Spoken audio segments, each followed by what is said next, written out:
Enfin, donc bonsoir à tous. À cette table, on a d'abord parlé de l'existant. Qu'est-ce qui existe, à quoi ça ressemble, parce qu'on est au final très peu à savoir vraiment ce que c'est. Donc c'est ceux qui savent, comme Christine par exemple, ont remarqué qu'il y a un gros problème de parité et de représentation du quartier. Donc ça avait été dit plusieurs fois, il y a surtout des gens de 60 ans, en fait il n'y a que des gens de 60 ans, et c'est un problème. Donc ça ne représente pas la diversité d'un quartier, à la fois sur l'âge, les catégories, sur à peu près tous les plans. Et donc c'est quelque chose à laquelle on doit vraiment faire attention. Si on recrée ça, c'est faire attention à cette parité. Ensuite, on s'est très vite rendu compte d'un problème de communication, c'est que si on ne sait pas comment c'est fait, et pourquoi ça existe, et à quoi ça sert, c'est qu'il y a des gens qui ou ne communiquent pas à propos des conseils de quartier, ou le font mal. En tout cas, là-dedans, il y a un gros problème. Et on s'est demandé comment est-ce qu'on est au courant.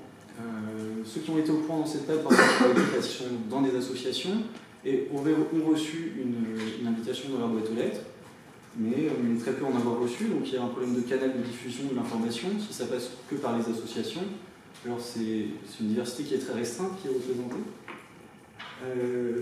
Et donc à la fois, il y a peu de communication autour du conseil de quartier, et donc ça entraîne plein d'autres problèmes, qui est qu'on ne connaît pas l'objectif, on ne connaît pas les règles du jeu d'un conseil de quartier, on ne sait pas vraiment ce qu'on peut y faire, à quoi ça sert, pourquoi y investir son énergie.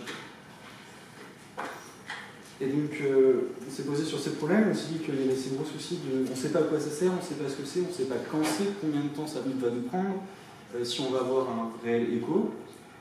Ensuite on s'est demandé, bon d'accord on a ces problèmes, mais comment on peut être efficace? Pour revenir un peu sur le sujet de base.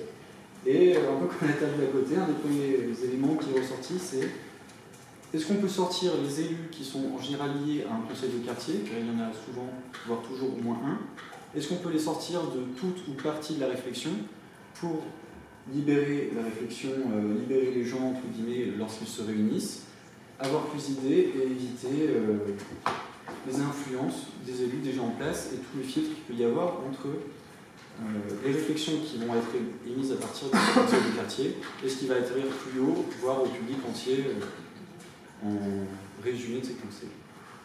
Et voilà. Merci.